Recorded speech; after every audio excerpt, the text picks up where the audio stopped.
to be half an hour to 45 minutes, so rest assured we're not going to cut too much into your evening. We'll keep it fun. We've got Nottingham in the house. Lydia Folkett, thank you for joining us.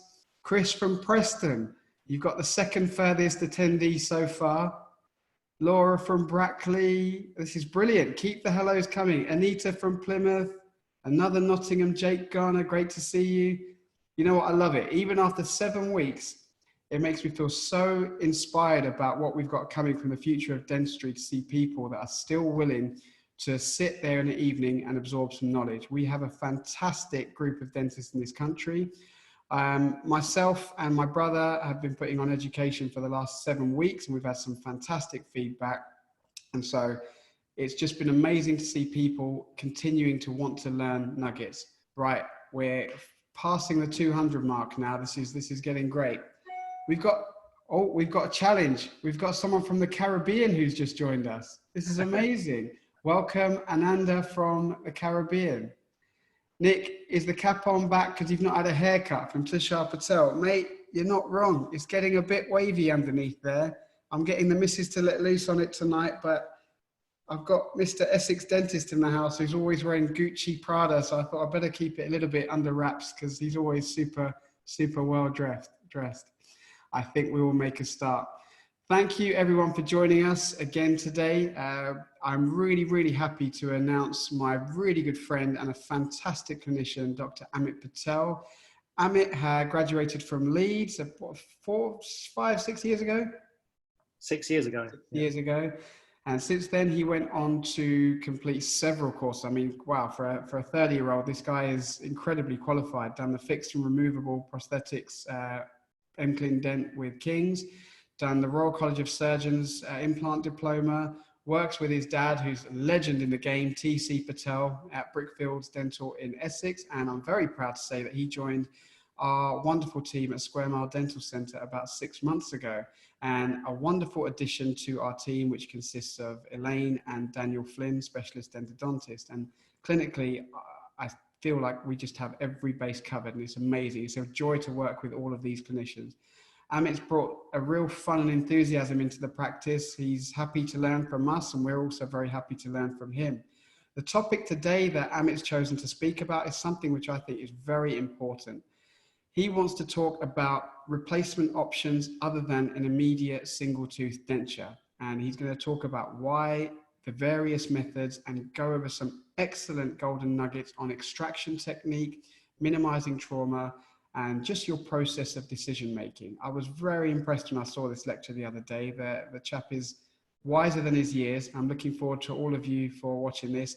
Please keep your questions coming in the Q&A section, but for now, I'll leave it to the main man himself, Amit Patel. Welcome, and let's rock the show. All right, cheers, Nick, for that lovely introduction. On my account, it's actually coming up that I'm Dev Patel, but I am Amit Patel. I'm just using Dev's account because I'm stingy. But yeah, no, thank you very much for joining us tonight. It's great that you've all logged on, and just to get a little bit of education. I won't keep you guys too long, but I'll just give you a few tips, hopefully, that, you know, when we go back to work, you can introduce them as soon as you go back. That's what it's about. The small little tips that you can use straight away. So I'll get started really straight away. I'll just share my screen.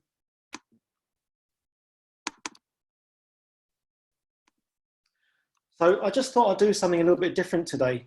There's been some excellent webinars out there, lots of different topics, but I just thought, what could we do sort of outside the box? What sort of stuff isn't really being taught at the moment? And hence why I picked the topic for fixed provisionals at the time of extraction. And this is going to focus on bridgework, so not implants. And I want to try and give you an alternative to the denture. I'll put this slide up because a lot of people have been doing different things during lockdown, and I've been playing with this guy today. I found in my garden about an hour ago. So if the lecture is rubbish, it's because I haven't had time to prepare. I've been playing with this guy. You can see he's really cute. So just a little bit about myself. Nick gave me a lovely introduction.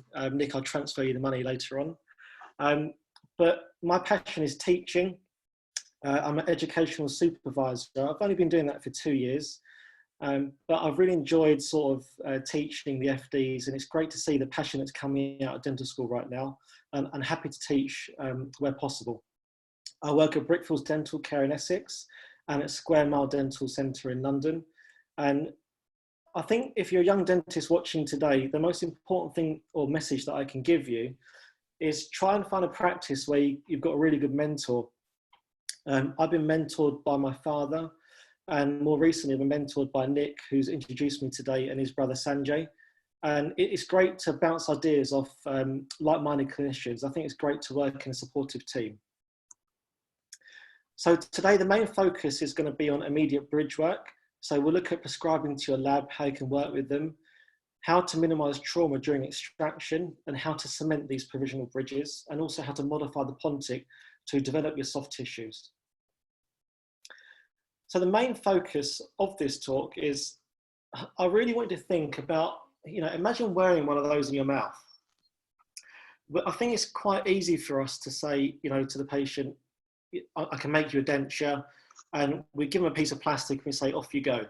And, dentures, which I make all the time, have got a massive place in general practice. I love making dentures, but there are some patients, and I'm sure you've encountered that will just say, no, I cannot have a denture. And they're either not a candidate for implants or they just don't want implants. Actually, on the screen there, that's a really nicely designed denture. You can see how it's been kept away from the gingival margins where possible. So a denture still has its place, but I just want you to imagine wearing that piece of plastic in your mouth. And how can we avoid that for some of our patients that just don't want that? So it all starts off with the aesthetic assessment. Now, I know aesthetics is not really the remit of this lecture, but I thought I'd put these slides in because I think it's of huge importance that you keep taking pictures, document your cases, and you'll start to see things on the photographs that you never saw before. And when I'm doing an aesthetic assessment of a patient, when I'm looking at their smile, like on the screen that you see, I'm just sort of making a note of the incisor ledge position, how it rests against the lower lip, and I'm also noting the amount of gingival display. Those are the two main things that I'd want to assess, but there are many other things, but just for today, I want you to make a note of the incisor ledge position and how much gingiva they're showing when they smile. Now, when we get into retracted pictures, that can really show you what's going on. Now we're looking close up in detail, how we can start to plan for replacing some of these teeth. Now, this is a patient that has had some periodontal treatment after, periodontal disease in the past. But there are two teeth that are non-responsive. So I need to think about how am I going to replace these teeth at time of extraction. So I want you to make a note of the gingival margin position. That's why I've drawn the blue line across the screen that you can see. There is some discrepancies there. And ultimately, when we're looking at the pink aesthetics, not just the white or the black, but when we're looking at the pink aesthetics, where are those margins going to end up when we potentially extract some of these teeth? I also want you to make a note of the biotype. I was always taught that if you've got a thin biotype, you've got thin bone. So when we remove some of these teeth, if you've got a thin biotype, you can expect the bone to just disappear. And that's going to complicate things for implant placement, but it also complicate aesthetics in your final bridge work when you come to replace the temporary bridge at 3 or 6 months' time. So just make a note of these things. And I want you to start measuring the pocket depth in these cases.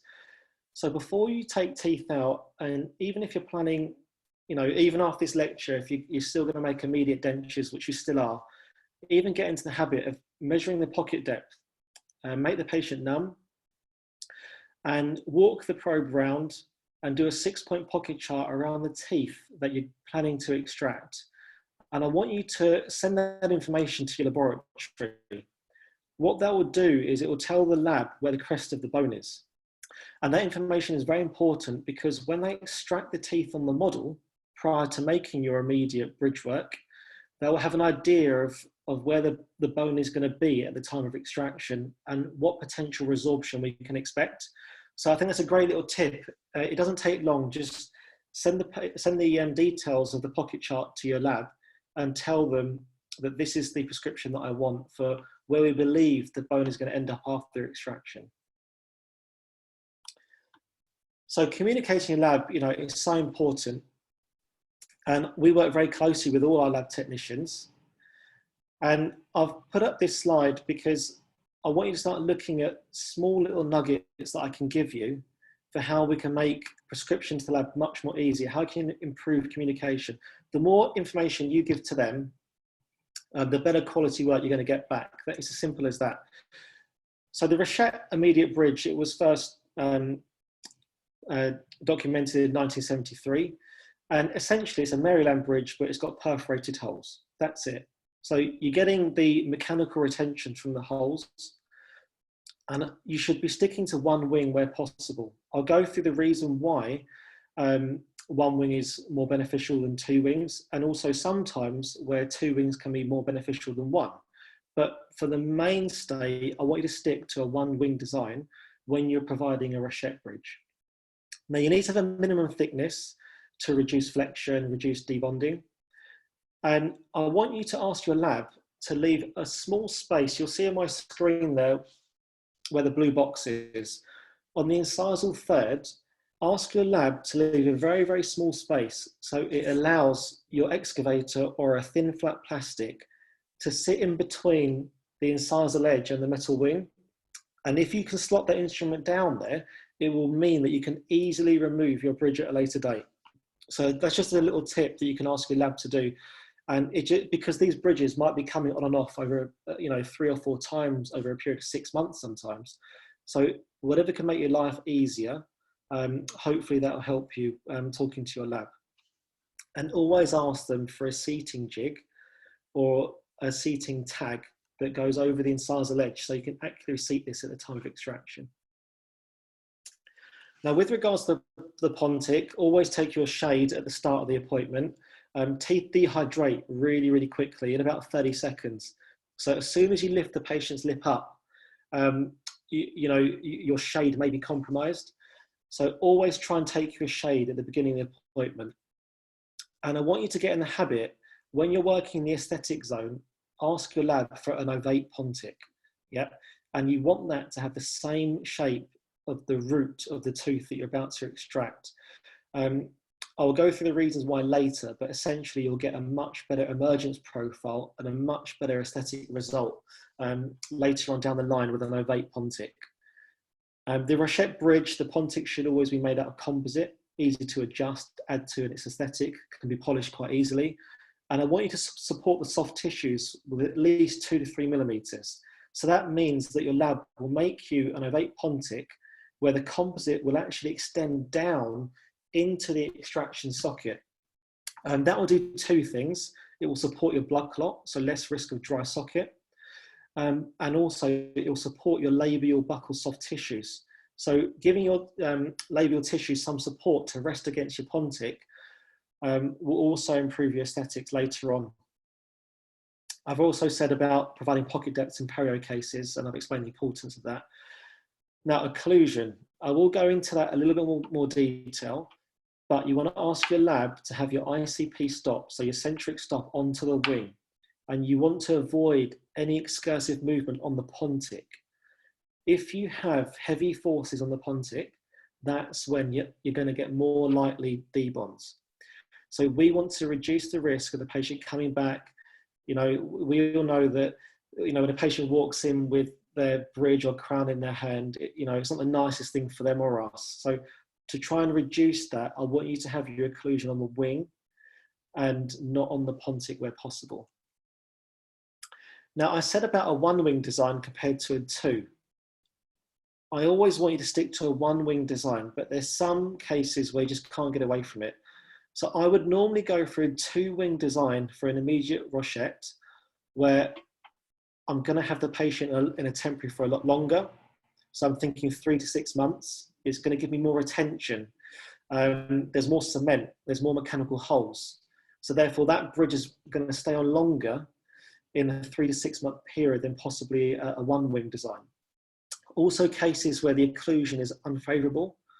If I've got a deep bite or heavy occlusion, I would think more about having 2 wings in that case, because again, I want to reduce the risk of the bridge coming off. And there you can see the study models with the lab work. I want stable occlusion on the wings and not on the pontic. So we've gone through Rochette, but the other type of immediate bridge is an acrylic temporary bridge. So this is where you've got conventional crown preps either side, and you're going to go in for a crown design, crown and bridge work, so you can get a PMMA acrylic bridge made by your lab. Now this essentially is a shell temporary. It's milled. They're quite cheap, easy to make from the lab. And it's all the same principles as the Rochette design I explained. You want to support the soft tissues, but you need to ask your lab for a seating jig. And that's very important. Now, this seating jig is not the usual one that I'd have. I normally have one made out of Duralay, but I'll just put this slide in because you can make one yourself just out of some silicone. It's quite a good tip. I would like the lab to make it because it's more accurate. But when you're seating this at the time of extraction, you need to have some sort of jig that will allow this bridge to seat on your abutments. So you know you're accurately repositioning this bridge in the same place every time. So again, that's a little tip to make sure you ask your lab for a seating jig if you're going to be using a acrylic shell temp. So this is what the lab do. So you'll take your impressions, and you'll prescribe to them exactly how I've said to you if you want to do that. And they'll do minimal preps on the abutment teeth. So the teeth that you select as abutment, they'll do a minimal crown prep in the actual lab, and they'll remove the teeth that are to be extracted as per your prescription actually on the model. And you can see that there where we have some sculpting on the model where they've extracted the teeth. And you can see how much soft tissue support I've asked for there. So they've gone right down into the socket, and they'll mill the PMMA acrylic bridge from that. And this is what it looks like when it comes back from the lab. So you can see on those pontics, those lovely shaped of 8 pontics, how it's following the root form shape of the teeth that are to be extracted. And I've got a lot of soft tissue support, about 3 millimeters there. I would rather that you ask the lab for 2 to 3 millimeters of soft tissue support rather than coming up short, because it's much harder to add to these at the time of extraction. I'd rather you support the tissues at the beginning, and you can easily trim that pontic back if required. But you can see there how you're going to get a lovely shape of the soft tissues healing around those pontics after extraction. And this is not one of my cases, but one of my friends actually in Australia. He's given me some slides of his where you can actually use a Duralay jig to seat these Rochette bridges or Maryland. So just try and get your lab to make things for you that are going to help seating of these bridges much more accurately. And it just makes life easier down the line. I've added in this slide because this is the way that dentistry is going.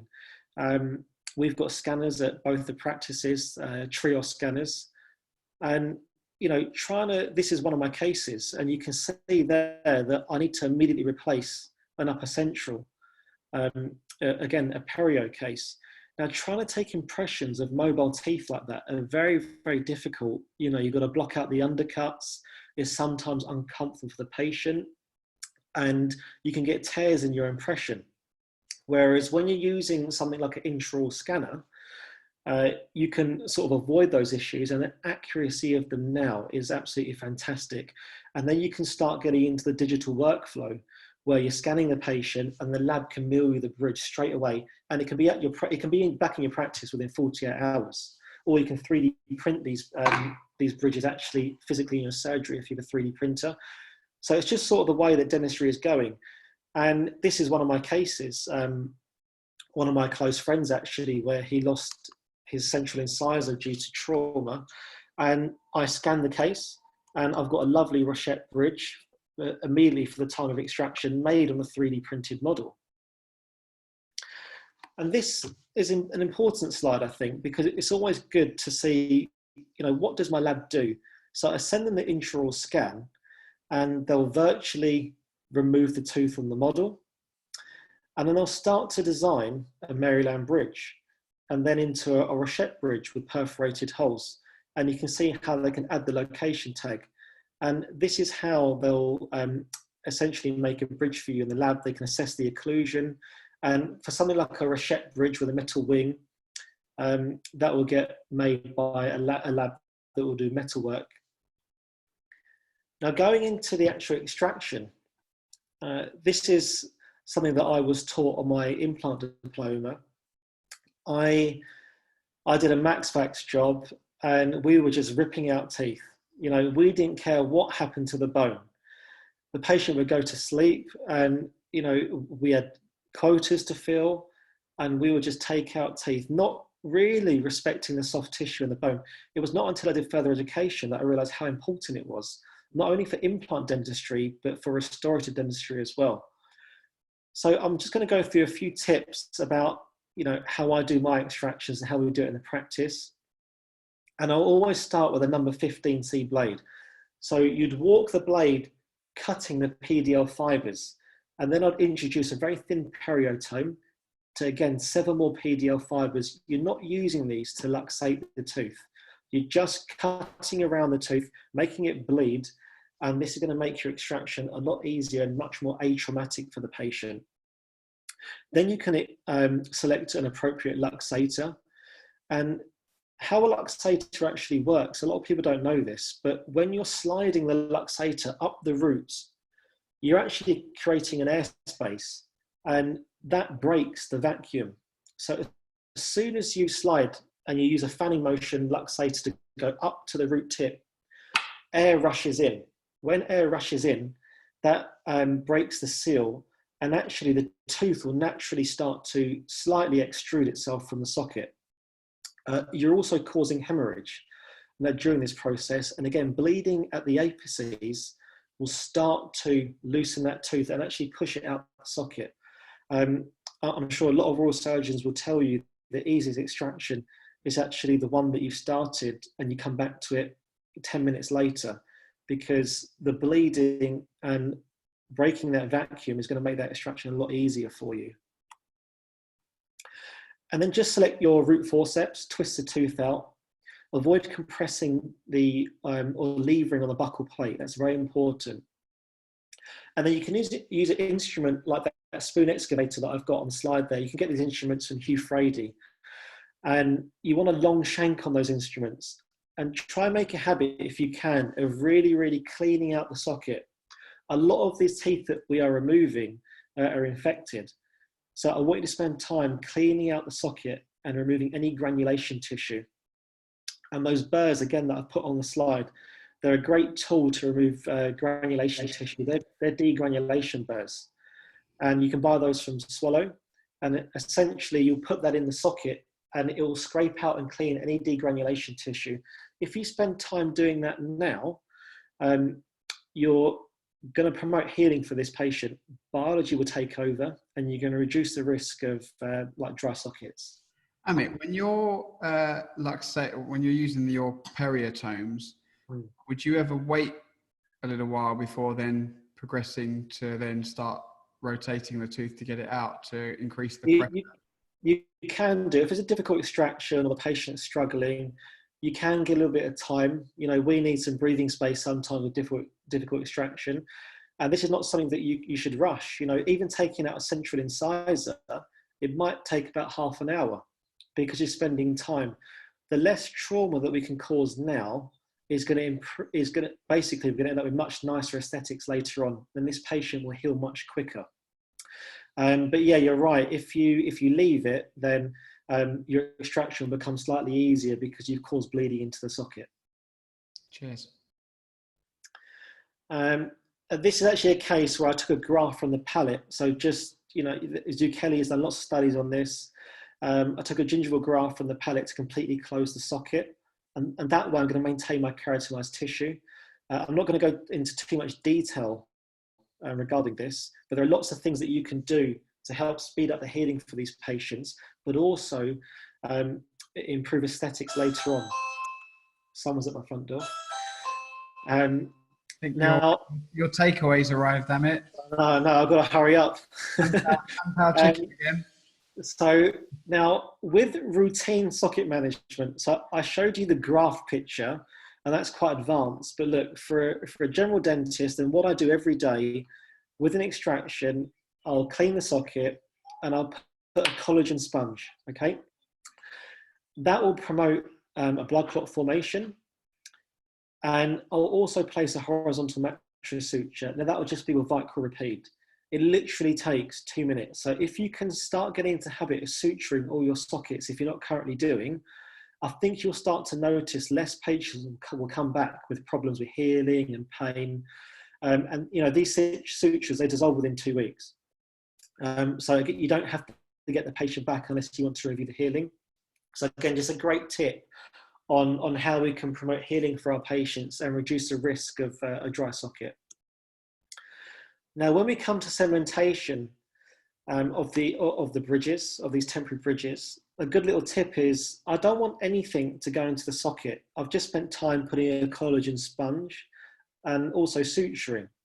So I don't want any of my temp bond or cement material or reline material to go down into the socket. So just simply cover that with some PTFE tape. We use PTFE tape all the time in the practice. So just make sure that you have some, layer it over the socket, and that will just help anything from going down. So with an acrylic bridge, like the PMMA that I showed you, you want to reline that with acrylic. So make sure that in your lab prescription, you've asked your lab to give you a little bit of space to allow for relining of these materials. You can do it with composite, you can reline with some sort of composite material, but acrylic is going to be best. You know, the acrylic bridges are much stronger long term than your normal bisacral material that we'd be using like Luxatemp, QuickTemp or ProTemp. Those chairside materials are great and they're really aesthetic, and they can be polished quite nicely. But if you've got a patient that's in temporary for a long time, you'd want to try and think about getting a lab-made provisional like the PMMA that I showed you previously, because they're less brittle than the bisacral chairside temporaries that we might be used to making. So you'd want to be cementing this with temp bond. I use that all the time, and you can mix it with a little bit of Vaseline. So if you've got multiple abutments, or if your preps are really parallel, and you're going to be taking this bridge off 3 or 4 times over the next 3 months, you know, to refine your preps or check the healing or whatever it may be, you can mix a temp bond with a little bit of Vaseline. And that just means that the cement is a little bit softer to allow easy removal of these bridges. Servitec is a great liquid or gel that you can get from Ivoclar. And what I'll do at the time of extraction, I'll just paint that around the gingival margin, just with a micro brush. And it's antibacterial, it's chlorhexidine. And the chlorhexidine, because it's antibacterial, you get really nice pink healthy gingiva around your abutments as time goes on. Obviously, you have to demonstrate to a patient about cleaning, but you can use these products and antibacterials, again, just to cover yourself and just make life easier. For when you come back to removing that temp, you know the gingiva is going to be nice and pink.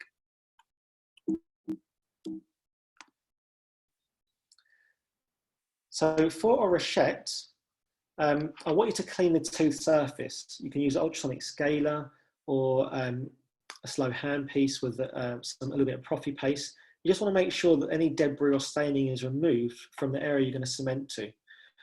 Now, if it's a case where I don't want, you know, this bridge to be really stuck on, then I'll just use glass ionomer.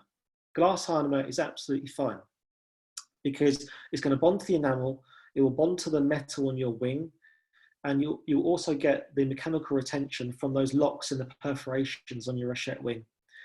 Now, I will go for Panavia if it's an unfavourable occlusion or I'm using the temporary bridge for much longer. But you've got to be careful with Panavia because I'm sure you're aware that, you know, it really sets hard. These bridges are sometimes really hard to get off when you cement them with Panavia. So just be wary of that. But if you've got a case where the occlusion's tight, or you just, you know, you don't want hassle with the patient, you want it to stay on, it's going to be on for 3 months, then maybe think about using Panavia because it's a great cement. You don't have to cement these under rubber dam, and I wouldn't expect that because you're doing surgery, you know, this is at time of extraction. And just make sure you clean all excess cement because we don't want anything to go down the socket. And demonstrate to the patient about how to use TPs and superfloss.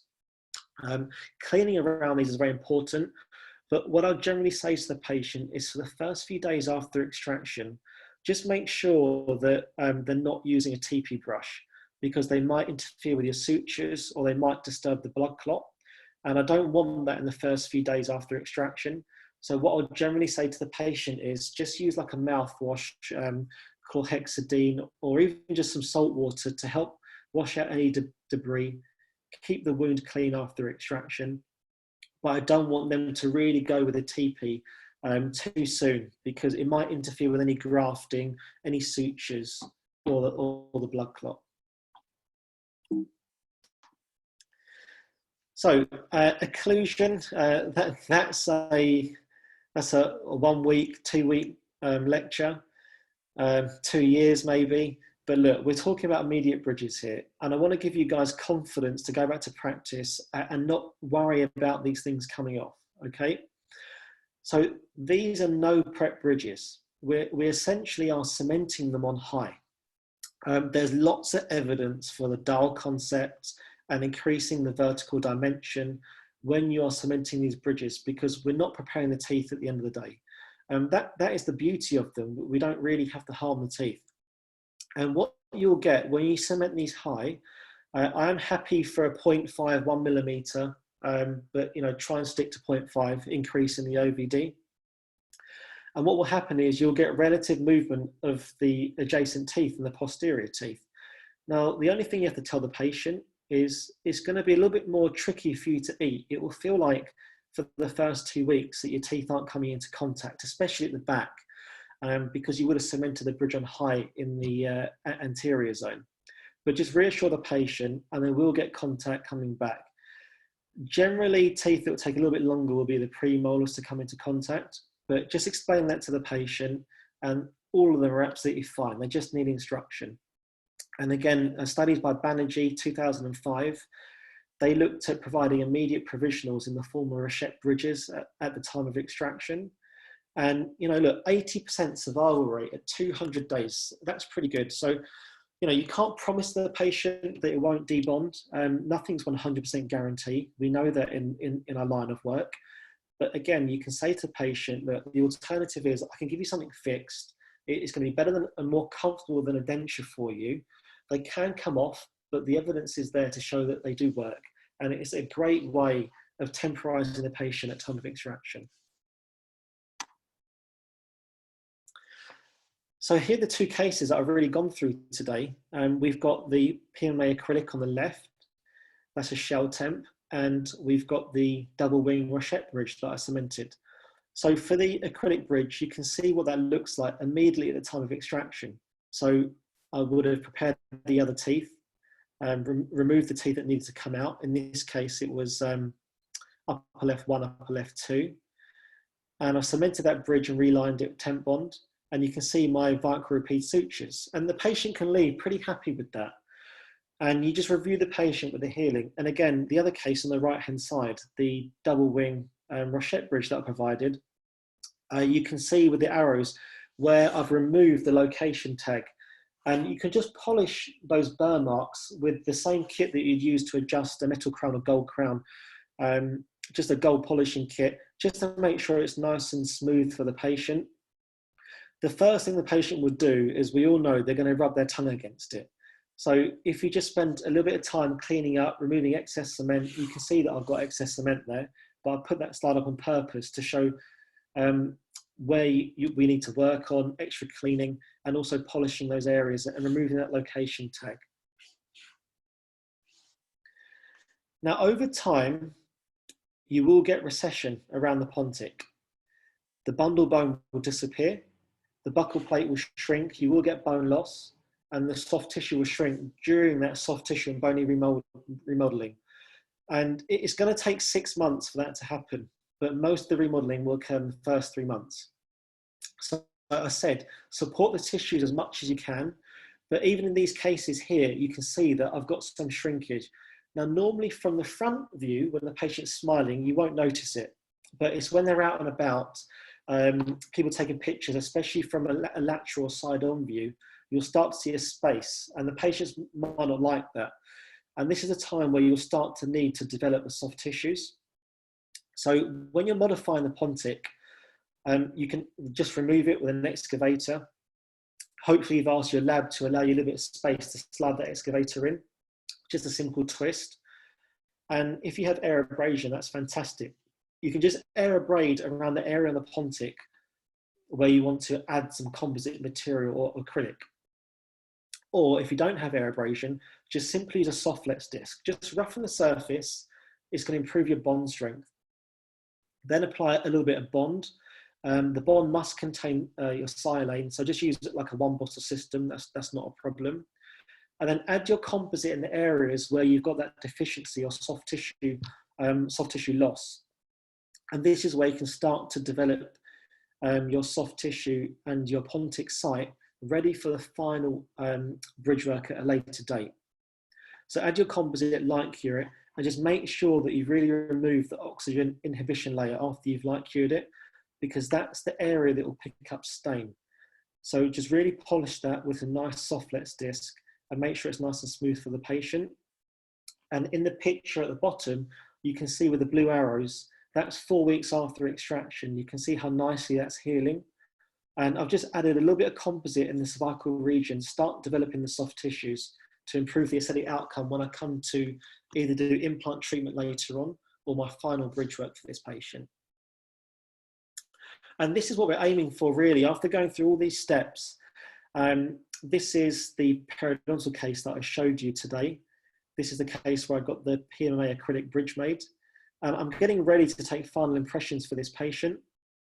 So you can see how I've developed the soft tissue over a period of time in those pontic regions. And essentially what that's going to do is it's going to allow my lab to make a really nice bridge where the tooth is going to emerge from the gum. And that's what we want. We want things to look as natural as possible. So that's what we're aiming for when you come to take your final impressions or intraoral scan. And this was that case after, just to show you the before and after of that perio case, how she ended up with that's a 6-unit zirconia bridge that I fitted for her afterwards. She's a little bit numb there, and I'm still waiting to take the review photos. I think cost is important. You know, you should be upfront with the patient and just say, look, this is what I can do for you. This is what it involves. And every cost is going to be different. But I've just sort of put rough costings that I would sort of charge the patient, factoring what my lab would charge me. So it's very important to speak to your lab, find out what they would charge you for something like this. But just bear in mind that with an acrylic bridge, it's going to be a lot more time consuming compared to a rochette, because you've got to spend time relining it. When you reline the acrylic bridge, because you're using acrylic, you have to make sure that you're taking it on and off the tooth during its setting phase. Yeah, that's something I forgot to mention earlier. So I'm just mentioning it now, that don't let it set into any undercuts when you're relining an acrylic shell temp. But because it is more time consuming and it requires a lot more finishing, polishing and trimming, you will have to factor that into your costs. So I've just put that up there for you.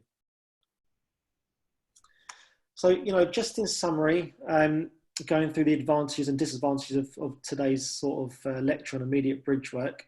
Obviously, we're providing a fixed tooth for the patient. You know, they're going to be much more happy with that compared to a denture, you'd assume. It's more comfortable for the patient and it's less likely to affect their speech compared to, you know, a big plate in their mouth at the time of extraction.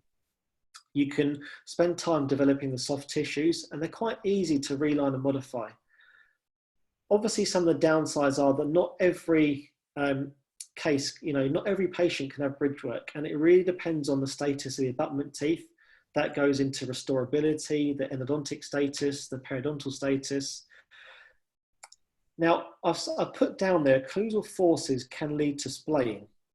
Now, what that means is because we essentially are cementing this bridge work high, because it's no prep, and unless you're really lucky and there's space in the occlusion, like an anterior open bite, for example, we don't always get those cases. So what I mean by splaying is that if the forces during occlusion are not directed down the long axis of the tooth, you can get a little bit of mobility of the teeth, which is not too much of a worry because it's normally transient. But you can get a little bit of splaying, so you can get a little bit buccal or labial movement of the upper teeth. So I just want you to make sure that your occlusion, you've got some nice ICP stops on your wings, yeah, and try and balance that when possible. Now, the other thing that you just have to be just wary of, and is very, very rare to happen in clinical practice, but if a patient has got a big horizontal slide from their CR to ICP, you can get distalization of the mandible. So you can get quite a bit of protrusion of the mandibles. The mandible is pushed backwards, yeah? And what does that mean? Patient could lose their anterior guidance, okay? Does that happen? Not a lot, okay? But it's just something that you have to be wary about. The other downside is you've got to keep removing these bridges every time you want to come back to it. So to modify it or adjust your soft tissue, take your final impressions. Some people think, oh, you know, I'm just going to give a denture to the patient. You know, sometimes that can be easier. You know, a denture is in and out, it's removable. But I think, again, you've got to imagine from a patient point of view, trying to wear a piece of plastic like that. And it's not going to be very comfortable having a denture that's going to sit on an extraction wound. You can imagine how sore that is for the patient to eat and drink, especially for the first 2 weeks. So having something tooth supported, like an immediate bridge, I think it's going to benefit our patients long term. And there are some of the studies that I've sort of thrown out today, if you want to go and read in those papers.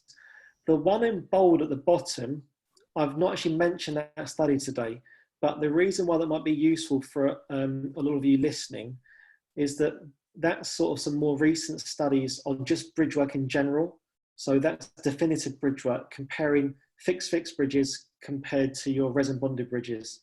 So it's just a good summary, 2007 and 2008 by the same author. He looked at how, you know, the survival and longevity of fixed and also your resin bonded. So if you want to give figures to your patients, or you want to have more confidence in doing this work, then that's quite a good paper to read, a good couple of papers. And that's the sort of end of today.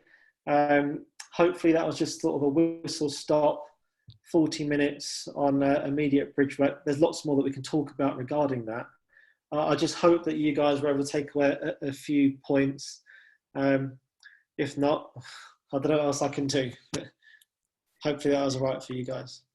I mean, I think that was great. If you want to stop sharing your screen a second so we can get your lovely face in full view. That was beautiful. You can see by this glow on the side of my face, I've been enlightened. It's not just the sunset. This is some serious knowledge coming our way, and possibly a nice glass of Bordeaux helping that along very nicely. I think you've chosen a really good topic because especially in NHS practices where you've got clinicians that are mixing with private and NHS, yes, for a premolar or situations where it's not aesthetic, an immediate denture is easy, predictable, done, and not going to have massive ramifications long term. But we as clinicians, especially in the NHS sector, when I used to work in the NHS, you almost get scared and you think you have to just provide within what the NHS remit is. Now, I believe that, yes, I know when you put up that costings of what you would charge for a Rochette immediate bridge, £450, I know a lot of our NHS colleagues would have looked at that and thought, what? That's more than a band 3 of what they'd charge for their final bridge. But what we have a responsibility to do is educate our patient to know the consequences of what would happen if we didn't pay attention to soft tissue molding, if we didn't pay attention to recession or remodeling. If we just put a compressive denture on there and forced even more recession, what result are we going to think we're going to get when we replace our final prosthesis? And I think this is where our mentality has to change, that yes, the National Health Service is wonderful, but what you've highlighted beautifully is the fact that if we educate them, say that, yes, you're going to invest some more now, but for us conditioning those tissues, look what we can achieve. Look how we can stabilize those tissues, and we can end up with a restoration which is seamless and integrates with the rest of your mouth, rather than what we've seen many times with one very long tooth next to natural teeth. So I think you've shown some lovely options there. We've got loads of questions, and I don't think we're going to have time to answer them all, because you've obviously hit on a lovely topic. I've got a question first of all. You didn't think I was going to make it easy for you. Amit at the beginning said, "Oh, Nicky, you're going to go hard on me." Yeah, damn right, I'm going to go hard on you. Amit, deep bite case, like the one you showed. That tooth needs to go, the upper left central. Yeah. Yes, you're going to make a rochette in that case. Now, in a deep bite case, the minute you put a metal wing, you're going to be contacting very heavily on that metal wing. Is there an opportunity or a consideration to consider composite bite stops on the palatal aspects of all of the anteriors to create a new bite platform, for which, number one, will make your provisional bridge less traumatic in occlusion, but number two, when the dull effect occurs, it will reduce the traumatic bite for your final restoration, because you will have more vertical space for your definitive prosthesis? Yeah, I think that's a great question. And you know, the simple answer is yes, you can, because you've got to be wary with the dull, you know, Dow 1975 was, I think, the original paper, but that was obviously a ruble appliance. Then sort of Darbar and Hemmings, they came out with the sort of direct composite build-ups on the palatal surfaces to open the bite. We use that all the time for wear cases. It's predictable, and you know, it can be controlled. And at the end of the day, I think you've got to give the patient all the options, because in a class 2 case, you know, you should be offering ortho, but not every patient can have that, right? And that's not realistic, but you just got to document ortho offered. Then you can think about either just adding a little bit of glass ionomer, or like you said, some just small composite build-ups on the palatal aspect, and that will help distribute the forces on the upper 3 to 3. Again, you would hope that with your lab and your prescription, you can just have a really good look at those models and see where, if possible, you can fit that metal in without interfering too much. But sometimes in a deep bite case, you just can't avoid that. But if you were to add a little bit of some composite stops, just etch bond some composite stops on the palatal of the uppers, that will give you posterior separation. And then, you know, 3 to 6 months, those back teeth will come into full contact. In about, I think it's 2 to 4% of cases, you won't get contact at the back. But in majority of cases, they will get overeruption. And especially in younger patients, it will happen much quicker. But when I'm cementing something high like that, I'll just say to the patient, look, eating will be slightly difficult for the first couple of weeks. Cut your food up in much smaller pieces, yeah?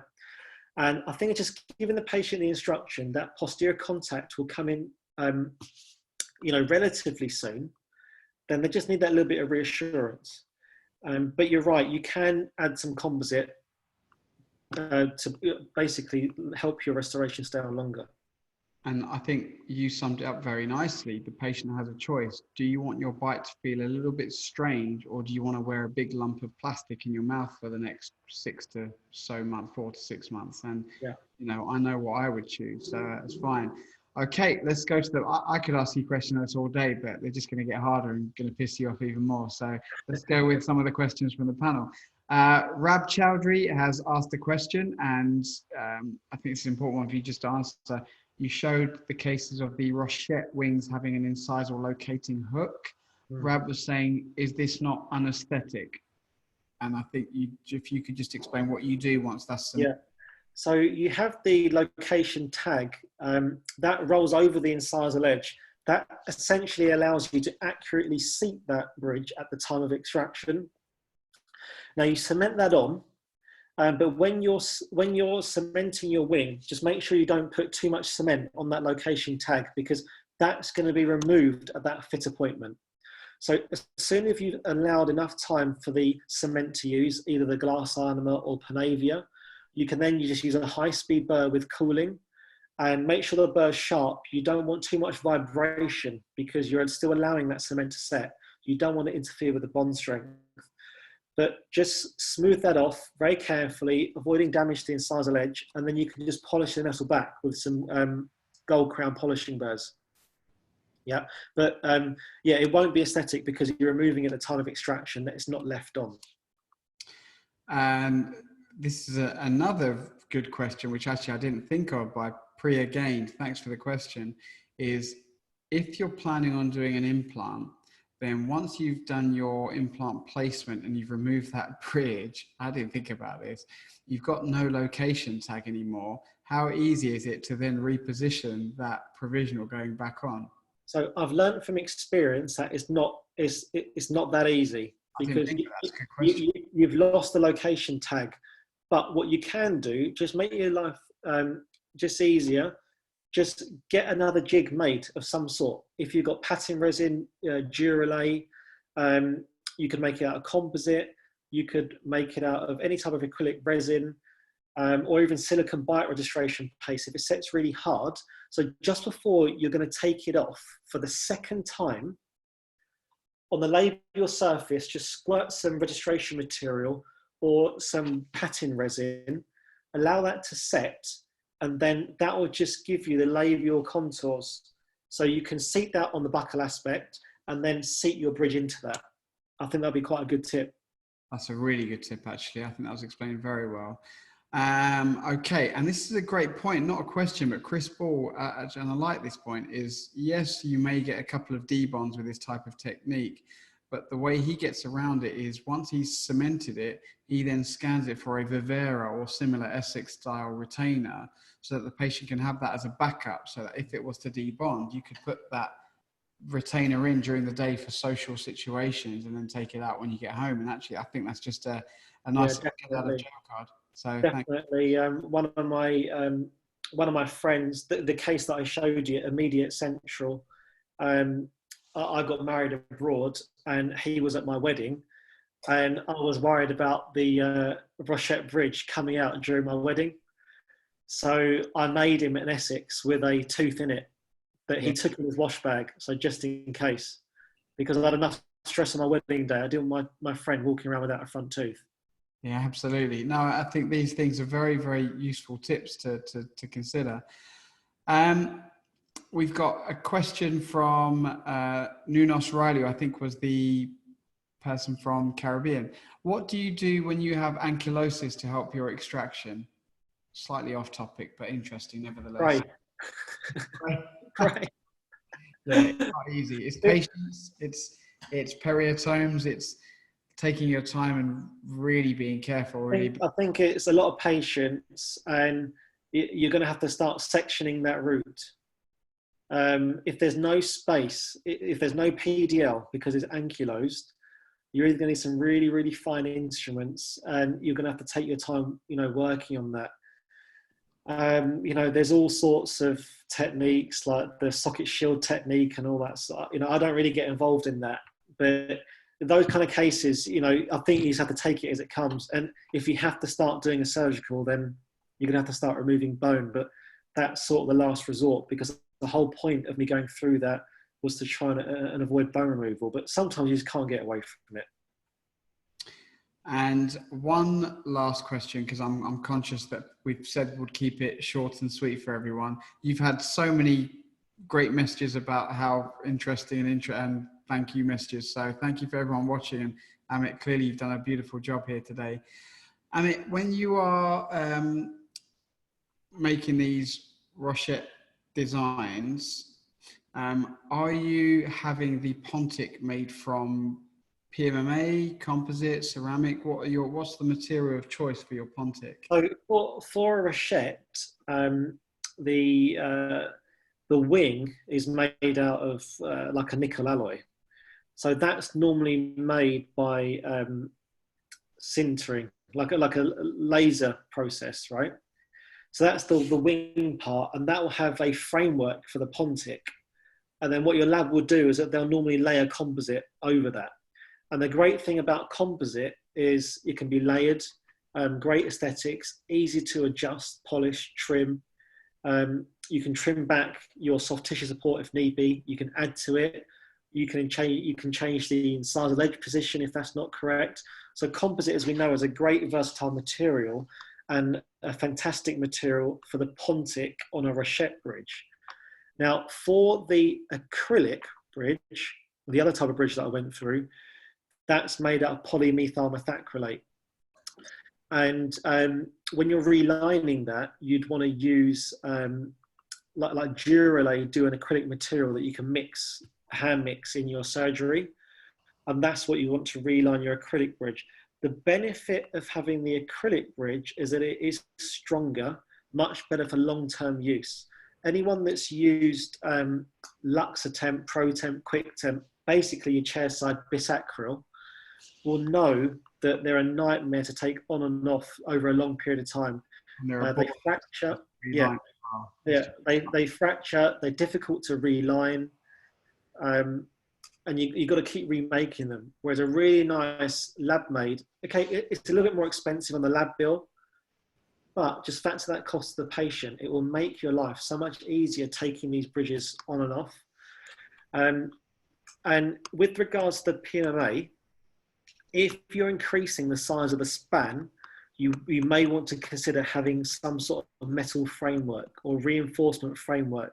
So if you're going 6 units, 8 units, 10 unit bridges, you'd want to have some sort of metal framework to support that acrylic, because that is going to take a lot of occlusal load. Yeah. And in a case, again, where it's unfavorable, heavy occlusion, the acrylic, sometimes it can fracture, but I wouldn't do that if I'm sticking to sort of 2, 3, 4 units. Exactly. I think, and just to wrap that up, we had another question about the fact that on that case you showed with the PMA, you were double abutting. And I think, to clarify, you were only double abutting for the purpose of the provisional situation. Would you double abut with your final bridge? I think that's an interesting statement, because we were all taught at university that, you know, avoid prepping teeth where possible, be minimal. And, you know, that's how we do our dentistry these days. Our focus is minimally invasive dentistry. But sometimes you just cannot avoid, you have to commit a tooth to a crown prep. Yeah. As long as the patient is fully consented, and they understand the risk and benefits, and they just don't want a denture, yeah, there are circumstances where I will think about committing a tooth to a crown prep or for a bridge abutment. I don't do it all the time, and it's not a decision that I'll take lightly. As long as the patient is, like I said, fully consented, and we've gone through all the options, and they explain the risk of devitalization, 17 to 20% evidence shows, you know, then, you know, I will still consider using a fixed bridge. Yeah, but not always. It's always better to suggest implants or a denture as alternative. But if the patient just, you know, is pushing you in, and you really want to do it for them, then you can consider it. But I wouldn't be forced to do something that I didn't feel comfortable with. And you know, and the double abutting, yeah. Sorry, going back to your double abutting question again. I would do that only in certain circumstances, case selection, and if the teeth are sort of periodontally compromised. I'm almost using it as a splint. And I think for a provisionalization, it's always a great thing to double abut, because you're ensuring no movement during that time, even with occlusal stresses and splaying and all the things that the risk factors you mentioned in your summary slide of occlusal splaying. If you join all these provisionals together, number one, they're easy to get off and get on rather than having individual provisionals. And number two, you're stopping any occlusal changes. Now, I think you've raised a wonderful topic here. And the final thing that I would add, Amit, and I'm sure you'd agree, is for NHS and younger dentists out there, if you're dealing with an anterior tooth, number one, what Amit's shown you is that there are some phenomenal different options rather than just a single tooth denture that will give you a much better end prosthetic result.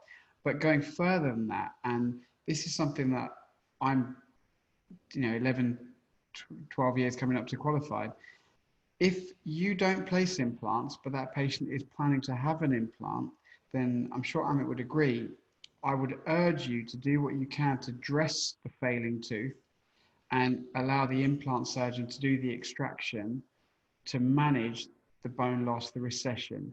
The worst thing that I could do as a general dentist is stick a spoon denture in with really unfavorable occlusion and then 6 months later send them to you to have an implant placed, because I've just ruined all the architecture.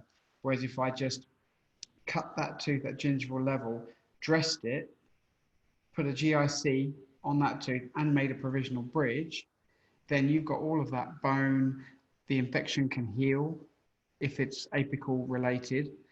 And in 6 months, 8 months, whenever the lesion is healed, you've then got a beautiful structure around it for which you can then carefully, atraumatically remove your root and then continue with your implant process. I Would you mean, agree? Because I mean, even at I'm very proud of my prosthetic work, but I don't do much surgery. You know that. I'd rather leave it to you and Sanjay. If I've got an anterior tooth, I will dress it, provisionalize around it, and then leave it to you and Sanjay to do the rest when you're ready. yeah, I completely agree, mate. And there are lots of things that we can do. You know, temporary post to save a failing tooth if it means that you can just delay that extraction for until the implant dentist can see the patient, or just bury the root. There are actually lots of cases where I've actually just provided a definitive final bridge. I've kept the root in situ. Absolutely. It's pathology free, and I'll just burr that down below the gingival margin, allow for some soft tissue growth over the top.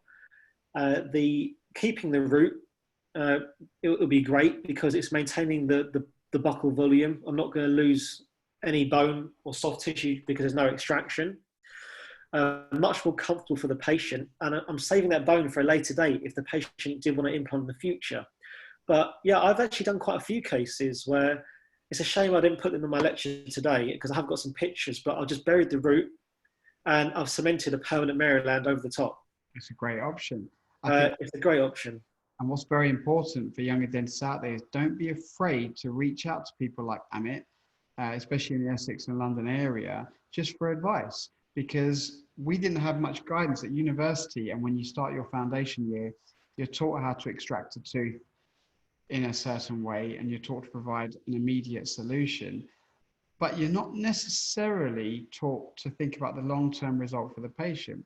And there's nothing wrong with reaching out, and people are often scared or embarrassed to ask a question, whereas I was very lucky to have my brother around me. You're very lucky to have your dad around you, that it made it easy to ask those questions. Yeah. People that might not have a mentor around them, you must reach out to people like Amit, who will guide you on that surgical journey and what would be best for the patient long term. Listen, we're all learning.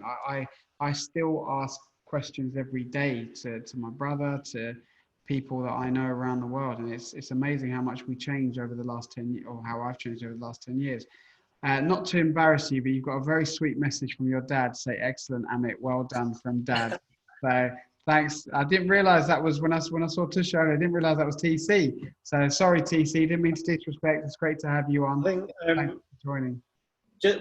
because we've run sort of 25 minutes late, there's obviously still some keynotes listening. So I'm going to ask you a question, Nick. Oh God. Yeah. I'm helping you out, mate. I know, mate, and I really appreciate. I'm half a bottle of Bordeaux down now, so don't expect to get I really appreciate it, what you've done today to introduce me and go through the questions. And thank you for everyone listening. So here's your question. So let's say we've gone through all this. It's a lecture on immediate bridge work. I'm now ready to do my final Maryland bridge. That's what me and the patient have decided. It's just going to be a single wing on the upper central to replace the upper right one. Yeah. All the soft tissue changes have occurred. Bony remodeling has occurred. We've allowed 3 to 6 months. You're happy with the soft tissues. Talk us through your bonding protocol. What would be the ideal, just summarize it, from when that patient enters the room and you've got this really nice Maryland bridge ready to cement. Yeah, and it's a really good question. Well, the first thing is ideally you need some form of small particle air abrasion unit in your surgery. On the metal wing you will have received from your lab, you can ask them to pre-air abrade the surface so that you don't have to worry about that. The issue is when you try that in, you get contamination on the surface.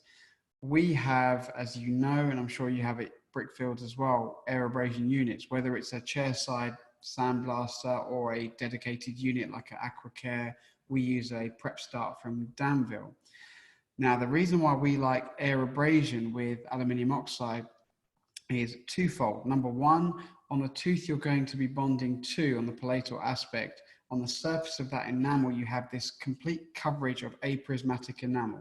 After years of biting on this surface, after food, plaque buildup, you get compaction of those enamel prisms. You don't have the normal enamel that we see when we cut a cavity. On the surface of an unprepared tooth, you have this horrible compressed, compacted enamel. The bond strengths to these have been shown to be very low. So air abrasion or roughening with a burr gets rid of all of that. Now, the reason why I don't like roughening with a burr is because if you guys are like me out there, sometimes you get oil contamination in your fast handpiece. I don't know whether you see this, Amit. Very occasionally you do get some oil coming out of that. Yeah, yeah. If there's oil dropping on my glove, I can be sure there's going to be oil going on my tooth. So air abrasion with, we use 27 micron aluminium oxide, gets rid of the aprismatic enamel, and my enamel surface is pristine to bond to. I do the same on my metal wing.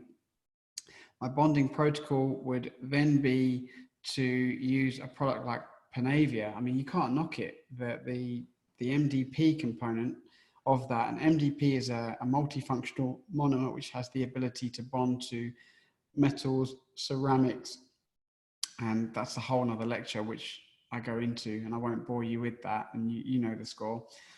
But what it allows you to do is have a wonderful bond between the tooth and the ceramic. So I would isolate the tooth.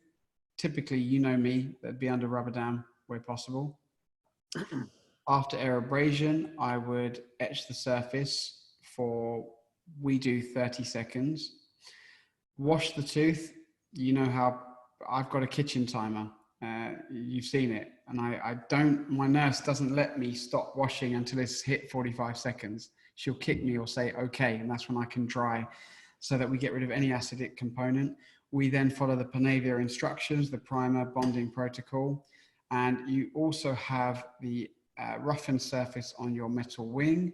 You then apply a metal primer. I like to use Z Prime from Bisco, which is a metal and zirconia primer. And then you apply your Panavia resin, place it on, and you know me with light curing. I like your minimum 2 minutes. It's that tooth has got to be looking like charcoal on my barbecue by the time I stop light curing it. Red hot. No, mate, that's really good. Thanks for that. Just one question off the back of that. If you're isolating with a rubber dam, how do you deal with the pontic site? I have no problem with doing a split dam technique in those cases. Yeah. You're talking about relative isolation generally. Now, it's not like we're bonding on a veneer here, but as long as you've got the area generally free of contamination, cutting a little slit to expose the pontic area, you need to ensure correct seating. And to answer one of the questions, which was, do you have a location jig or lug on the final brochette? My answer would be yes. I don't know. Yeah, you would have this always. Yeah. Seating. So yeah, I mean, I agree with everything you've said. And with regards to the rubber dam, just cut a little slit and just fold it back in. You can use accessory. If rubber dam, you find, if people out there find rubber dam a faff, it doesn't have to be done for anteriors. I can't say you won't get a good result, but accessory tips like